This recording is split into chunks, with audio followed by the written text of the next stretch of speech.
예수 믿지 않는 사람들이 성경도 모르는데 저렇게 피조 세계를 지키겠다고 저런 싸움을 하네요. 우리 교회는 어떻게 해야 될까요? 저렇게 해야 될까요? 우린 좀 더 화합적으로 해야 되겠는데, 교회 입장에 대해서 제가 좀 말씀드리도록 하겠습니다. 오늘 읽은 신명기 10장 14절에 이렇게 써 있어요. 하늘과 모든 하늘의 하늘과 땅과 그 위에 만물은 본래 네 하나님 여호와께 속한 것이로되. 하나님이 창조주시라는 것도 우리가 성경을 통해서 배웠어요. 그리고 목사님들은 조금 더 신학적이고 전문적으로 하나님의 통치 개념을 교회에서 가르쳐요, 성도님들에게. 목사님들을 통해서 우리가 설교를 들을 때 하나님께서 다스리신다, 통치하신다, 모든 우리의 삶을 지배하신다 할 때 전율이 일어나기도 하고 은혜를 받아요. 하나님 감사합니다. 감사합니다. 자, 우리가 이렇게 하나님을 예배하지만 하나님 자신을 사랑하는 것 외에 그분의 애정이 담긴 것들에 관심이 있었을까요? 하나님이 좋아하시는 것들, 기뻐하시는 것들, 보시기에 좋았더라 하신 것들에 지금 교회가 관심이 있을까요? 하나님의 소유권, 재산권을 보호하려는 의지가 현재 한국 교회나 세계 교회에 있다고 보십니까? 저는 그렇게 보지 않습니다. 우리가 This is my father's world라는 찬양을 부를 때 행동하지 않으면 떳떳하지 않아요. 그 찬양을 부를 때 절대 떳떳할 수가 없어요. 하나님의 것이라 너무 아름다워요. 그리고 나가서 착취해요, 학대해요. 또 그 다음 주에 와서 하나님의 것이라 솔로몬의 옷보다 더 아름다운 자연계를 만들어주셨다. 정말 하나님의 성품은 아름답다. 세상이 어떤 못된 짓을 하고 하나님의 소유를 함부로 달아도 우리는 관심이 없어요. 어떻게 우리가 이렇게 멘탈적으로 분열되어 있을까요? 어떻게 우리의 사고가 이렇게 이분법적, 우리의 신앙이 이렇게 따로 국밥식으로 움직일 수 있을까요? 우리는 This is my father's world, 참 아름다워라, 이 찬양을 당당하게 지금 부를 수 있을까요? 우리 교인들은 교회 소유나 건축물 외에 교회가 피조세계 파괴자들에 대해서 우리들이 분노하고 있다고 생각하십니까? 이런 건물, 건축물 혹은 교회 재산 혹은 성도들 외에 파괴자들에 대해서 거룩한 분노가 일어나느냐는 거예요. 하나님 사랑하는 거 맞는데, 분명히 맞는데 왜 우리는 하나님의 것들에 대해서 무관심할까요? 우리가 누군가를 사랑하면 그 사람뿐 아니라 그 사람이 좋아하는 것들도 아껴주게 돼 있어요. 우리가 누군가 사랑하는 사람이 울면 따라 울어요. 누군가 아프면 가슴이 찢어져요. 근데 하나님의 아픔이 있는데, 지금 이 피조세계에 대한 하나님의 분노가 있고 그리고 슬픔이 있는데 우리는 교회에서 이 찬양만 하면 다입니까? 참 아름다워라 주님의 세계는, 이거면 답니까? 자, 이런 부분에 대해서 믿지 않는 사람들이 교회에 분노하는 거예요. 이런 이중성에 대해서. 대부분의 교단들과 교회들이 이 중요한 것을 세상에 떠맡기고 있습니다. 그리고 무관심합니다. 이게 기독교의 부끄러운 현실이에요. 혹은 관심이 있지만 교회가 작아서 재정이 없거나 부족해서 아무것도 할 수 없다고 생각하는 그런 주의 종님들도, 성도님들도 계세요. 그래서 저희가 그것을 알려드리도록 하겠습니다. 성경을 모르는 세상 사람들도 하나님의 피조세계를 파괴하는 자들을 위해서 저렇게 치열하게 싸우고 있는데, 이제 하나님의 자녀들이 세상 사람들보다 앞장서야 되지 않을까요? 그래서 로마서 8장 19절 22절을 소개해 드린 겁니다. 피조물이 고대하는 바는 하나님의 아들들이 나타나는 것이니 피조물이 다 이제까지 함께 탄식하며 함께 고통을 겪고 있는 것을 우리가 아느니라. 하나님의 아들들이 나타나기를 원하죠. 왜? 지켜달라고. 우리를 파괴하거나 멸종시키는 자들로부터 보호해달라고. 그게 세상 사람들에게 요청하는 거예요, 로마서는? 아니요. 하나님의 사람들, 교회에 요청을 하는 거예요. 근데 교회는 꼼짝 안 해요. 아니, 교회는 그냥 예배 드리면 끝이에요. 그냥 하나님의 성품과 하나님의 능력을 찬양하면 그만이에요. 왜 이렇게 됐죠? 두 번째, 교회는 이제 세상을 향해 가치를 던져야 합니다. 지금 시대는요, 개신교뿐 아니라 불교, 카톨릭, 무슬림 등 탈종교회가 그런 시대에 와 있어요. 제가 이 부분은 그저께 우리 이 목사님과 함께 제 방에서 대화하다가 많은 도움을 받았습니다. 특히 교회는 언론과 드라마에 왜곡된 비방으로 젊은이들의 이탈이 가속화되고 있어요. 한국 교회는 구한말 일제시대 때 지금보다 훨씬 이미지가 좋았습니다. 그렇죠. 그 어려운 시기에 수많은 청년들이 교회로 쏟아져 들어갔어요. 왜냐하면 그 당시 교회가 의미 있는 것들을 던졌어요.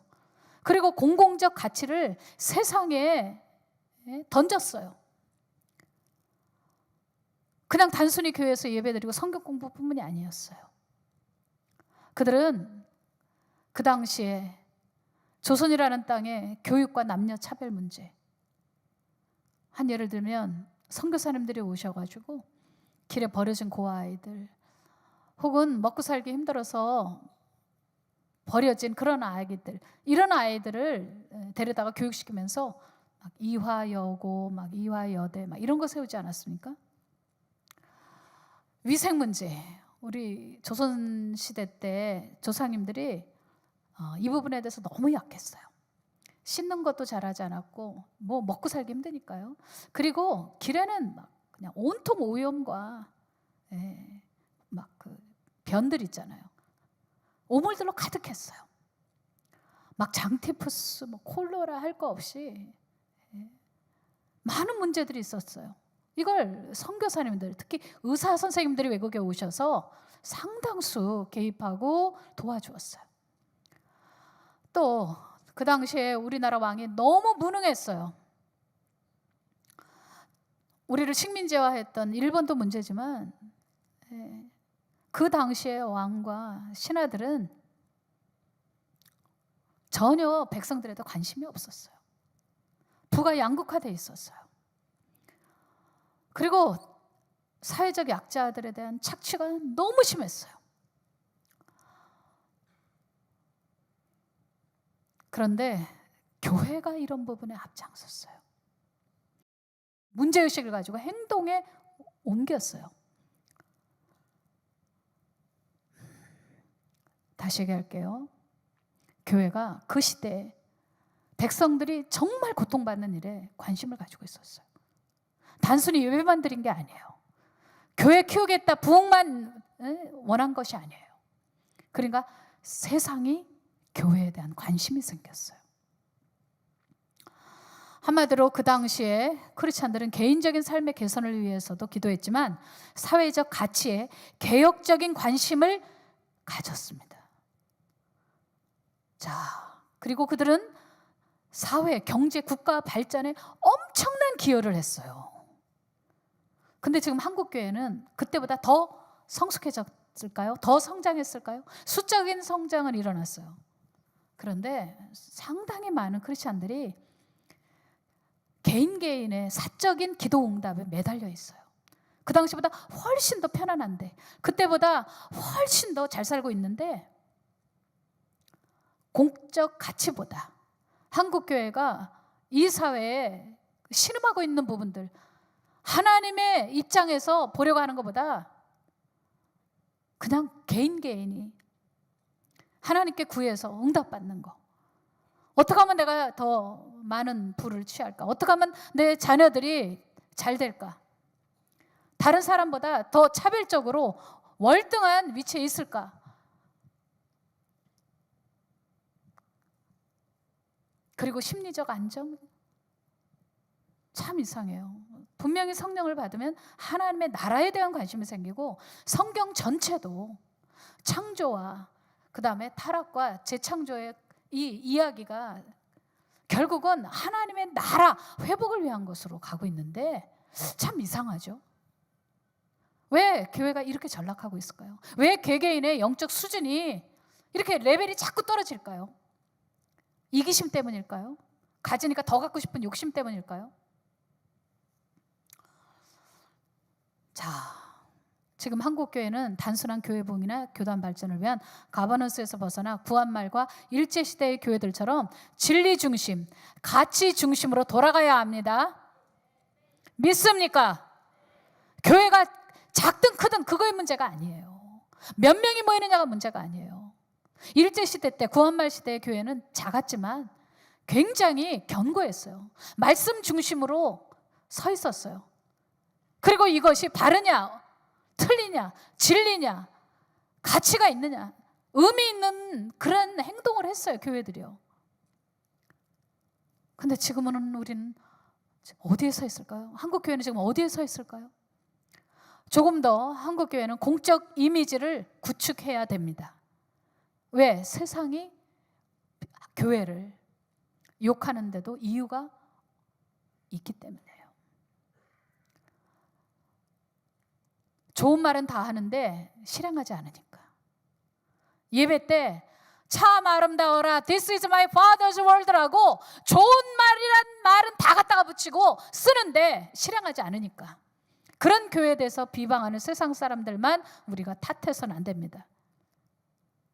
그리고 미디어가 교회를 바리새인의 이미지로 씌워가지고 나쁘게 프레임을 만든다고 해서 억울하기만 해서는 안 돼요. 그러다가는 결국은 교회가 완전히 고립되고 폐쇄적인 이미지만 갖게 되니까.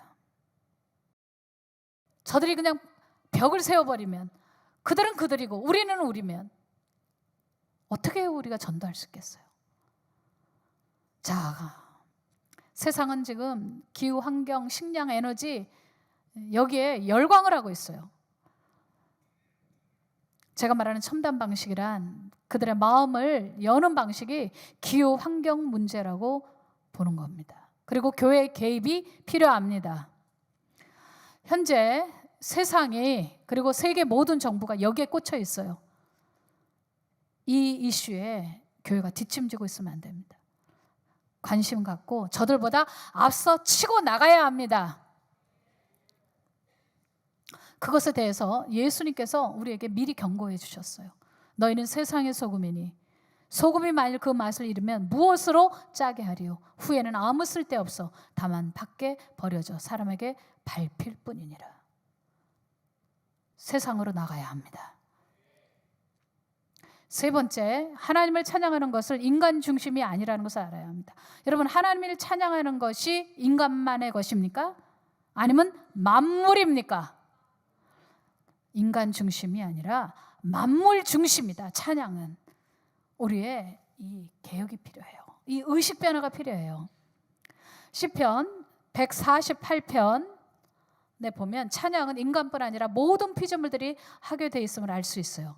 자, 시편 148편을 제가 여러분을 위해서 읽어드리도록 하겠습니다. 할렐루야, 하늘에서 여호와를 찬양하며 높은 데서 그를 찬양할지어다. 그의 모든 천사여 찬양하며 모든 군대여 그를 찬양할지어다. 자, 눈에 안 보이는 존재들이 찬양해요. 해와 달아 그를 찬양하며 밝은 별들아 다 그를 찬양할지어다. 우주가 찬양해요. 하늘의 하늘도 그를 찬양하며 하늘 위에 있는 물들도 그를 찬양할지어다. 와, 구름은 물을 품고 있지 않습니까? 근데 그 물들도 하나님을 찬양하라는 거예요.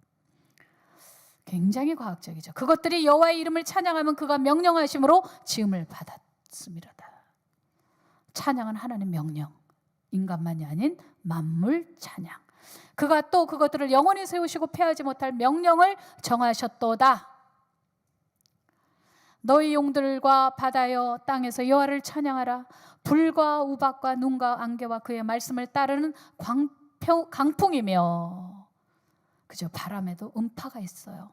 돌들도 음파가 있어요. 제가 포항공대에 집회를 갔을 때 그 교수님들이 가르쳐 주셨어요. 자, 우리가 노래할 때 음파가 있죠. 하나님은 그걸 찬양으로 보시는 것 같아요. 그리고 모든 것은 꼭 음파나 노래뿐이 아니에요. 보시기에 좋았더라. 만들어진 거, 형태, 흑인이든 백인이든 노란색이든 다양한 존재의 모습, 컬러, 꽃의 형태, 별의 형태, 눈의 형태, 다 하나님을 찬양하는 것입니다. 눈은 내리자마자 녹아버려요. 공중에서 녹아버려요. 저건 현미경으로 봐야 돼요. 인간 눈으로 볼 수 있는 게 아니에요. 근데도 당신의 성품이 너무 곱고 아름다우니까 다 예술적으로 만들어 놓으셨어요. 저것도 찬양이에요.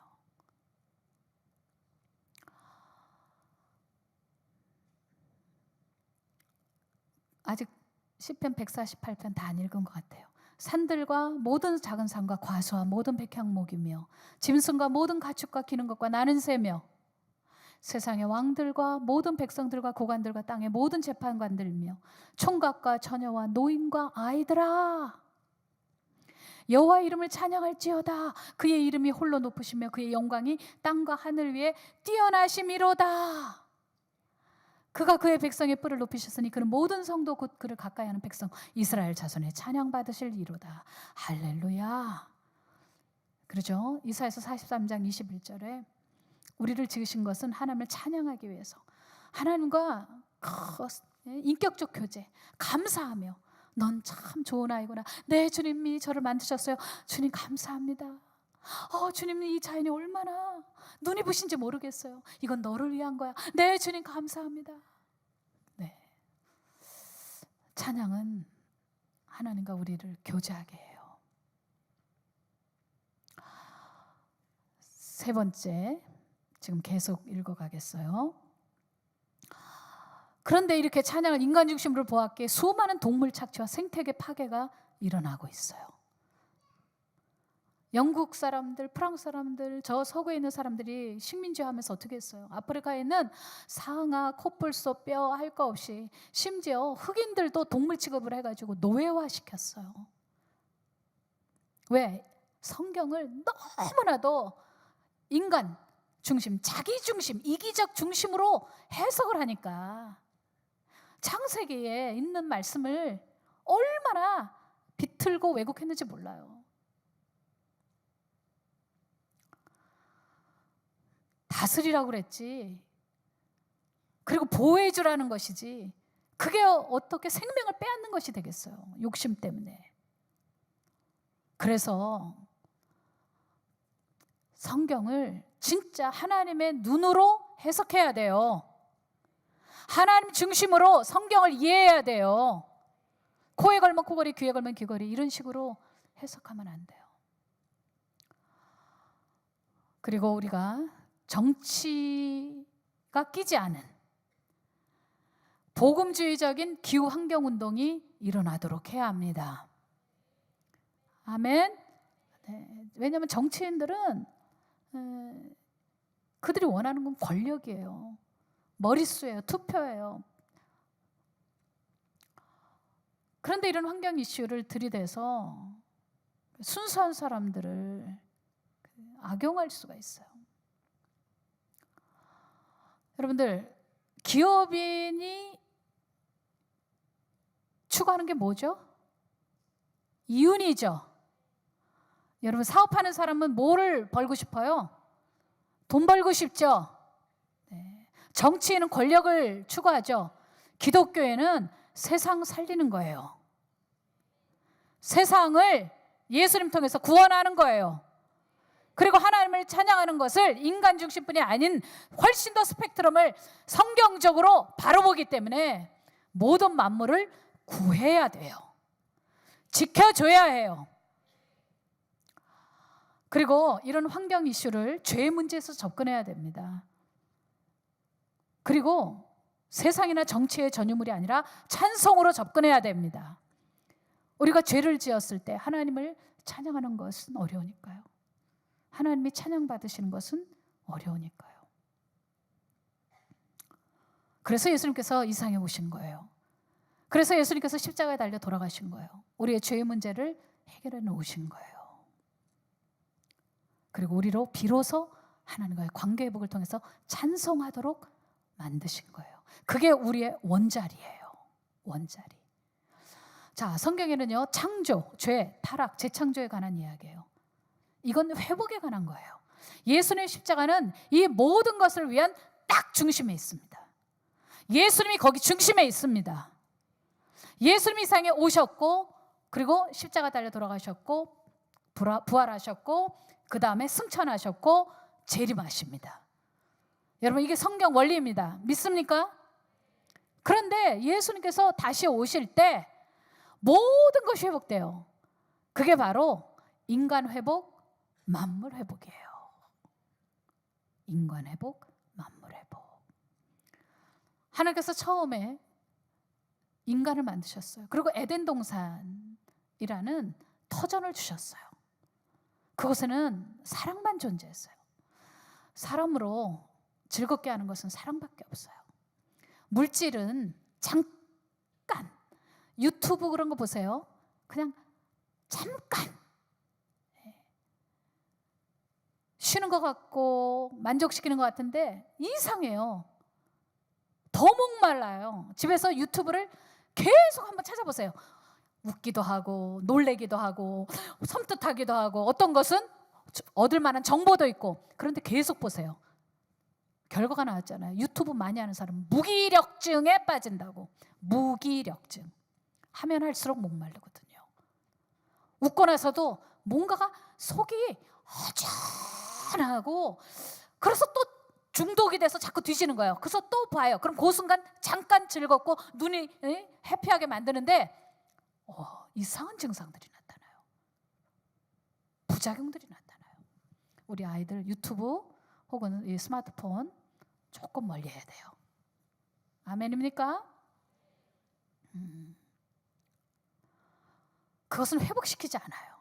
이 세상에 있는 것들은, 땅에 있는 것들은 사람이든 물질이든 스마트폰이든 회복을 혹은 만족을, 완전한 만족을 줄 수가 없어요. 여러분들, 완전한 만족은 하나님에게서만 옵니다. 우리는 조금 더 나은 것이 아니라 완벽한 것을 원하고 있어요. 근데 예수님이 오시면 이 세상은 완벽해집니다. 더 다른, 더 좋은 그게 아니라 완전한 세상이 오는 거예요. 다 같이, 주님이 오실 때 세상은 완전해진다. 인간도 마찬가지. 부활체의 몸을 입기 때문에 완전해져요. 더 이상 아픔이 없어요. 슬픔도 없어요. 상처도 없어요. 죄악도 없어요. 완전한 세상. 그게 요한계시록 21장에 써 있어요. 자, 요한계시록 21장 한번 보도록 하겠어요.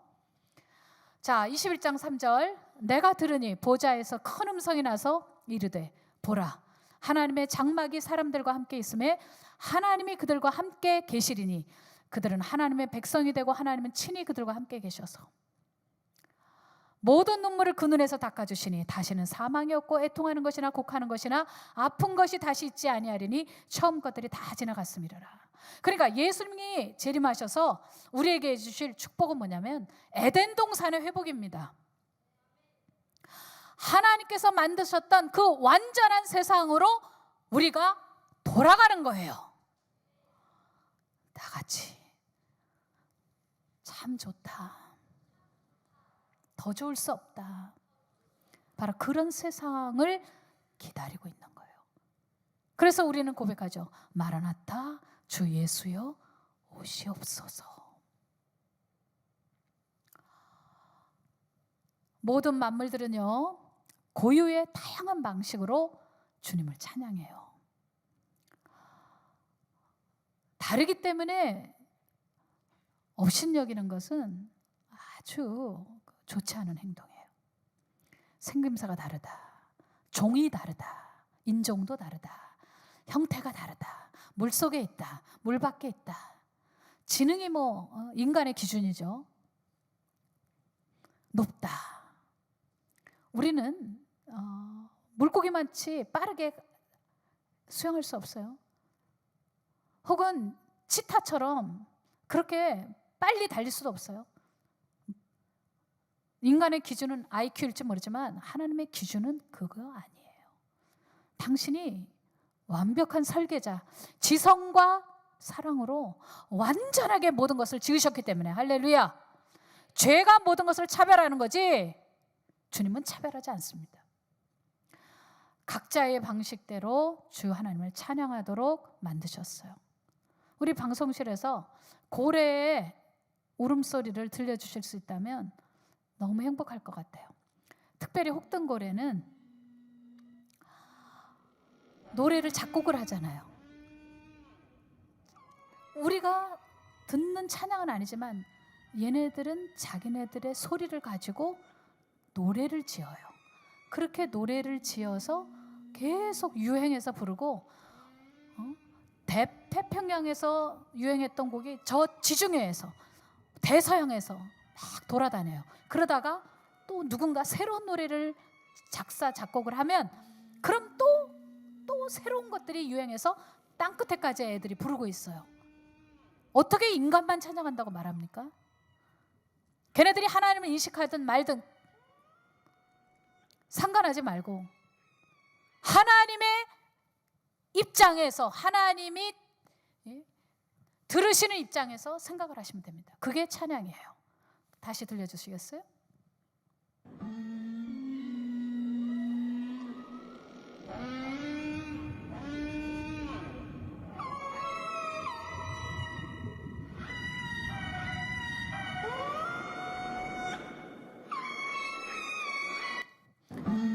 됐어요. 이제 그만합시다. 네. 어때요? 우리에게 익숙하지는 않지만 하나님이 만드셨고 하나님의 방식대로 좋으시면 됩니다. 이것을 위해서 하나님은 아담을 만드셨고 그들에게 이름을 붙여주라고 그랬고, 그리고 지켜주라고 하셨어요. 우리는 청지기의 직분이 영광스러움을 알아야 합니다. 우리는 원래 흙인 거 아시죠? 원래 흙이에요. 그런데 하나님의 형상으로 만들어 주셨어요. 은혜입니다. 우리는 이 모든 자연세계의 으뜸이에요. 굉장히 지적이에요. 그리고 하나님과 소통하는 방식을 알아요. 하나님의 영이 우리의 속에 들어오셔서 성령님을 통하여 하나님과 대화할 수 있고 하나님과 아주 인티머시, 친교를 나눌 수 있어요. 그런데 우리는 그것을 버려버리고 우리가 주인이 되려고 했어요. 그리고 모든 것을 짓밟기 시작했고 학대하고 죽이고 괴롭혔어요. 구원받은 우리들이 그들을 지켜줘야 합니다. 하나님이 보시기에 좋았더라. 시작. 창세기 1장 31절. 이게 찬양이에요. 이게 찬양이라고요. 최근에 리비아에서 대홍수가 일어나가지고요. 한 2만 명이 죽었어요. 11,000명이 공식적으로 사망됐다는 것을, 죽었다는 것이 파악됐고 10,000명이 실종이에요. 지중해로 떠내려갔든 저 잔해에 깔려있든 그 가족들이 이제 저 도시를 봉쇄하니까요. 왜? 시체들이 가득하니까. 유행병이 걸리게 생겨서 완전 봉쇄를 했어요. 이제 떠나는 거예요. 자기 죽은 엄마도 놓고 막내 아들도 놓고 딸도 놓고 아빠도 놓고 그러고 떠나야 돼요. 살아야 하니까. 여러분들, 이 기후위기는, 환경위기는 세상 사람들이 관심 기울일 게 아니라 하나님의 재산권을 위해서. 그리고 하나님은 주기만 하는 분이 아니에요. 부모가 자식에게 주기만 합니까? 어떻게 그런 사고, 이상한 방식이 있습니까? 인격적 관계는 교통하는 거예요. 테이크, 기브가 이게 계속 교통하는 거예요. 여러분들,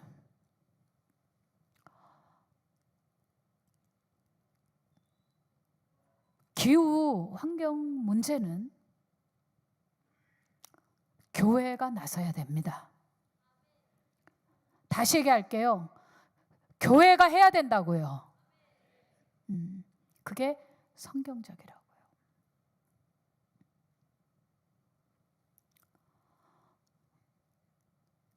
산업화 이전에 3도 이전으로 돌아가지 않으면 지구의 인류 문화는 완전 멸망한다. 이건 100% 팩트예요. 이 문제를 나서지 않으면 인류는 사라지는 거예요. 다 죽었는데 무엇이 필요하겠어요? 계속 우리는 참 아름다워라만 부를 거예요? 계속 여기서? 그것도 끝쳐야 된다고요. 어느 순간에는 참 아름다워라 테프가 늘어지는 것처럼 이제 그 노래도 더 이상 부를 수가 없는 거죠. 기후위기는 식량 위기를 가져와요. 그리고 나중엔 금융 위기를 가져와요. 어머, 금융 위기까지요? 그렇죠. 없는 나라들은 돈을 빌려 써야 되니까. 곡창지대, 저 우크라이나 같은 곳 있죠. 지금 세계적인 곡창지대가 여러 곳이 지금 다 어려움을 겪고 그렇습니다. 결국 식량 위기는 전쟁을 가져오거든요.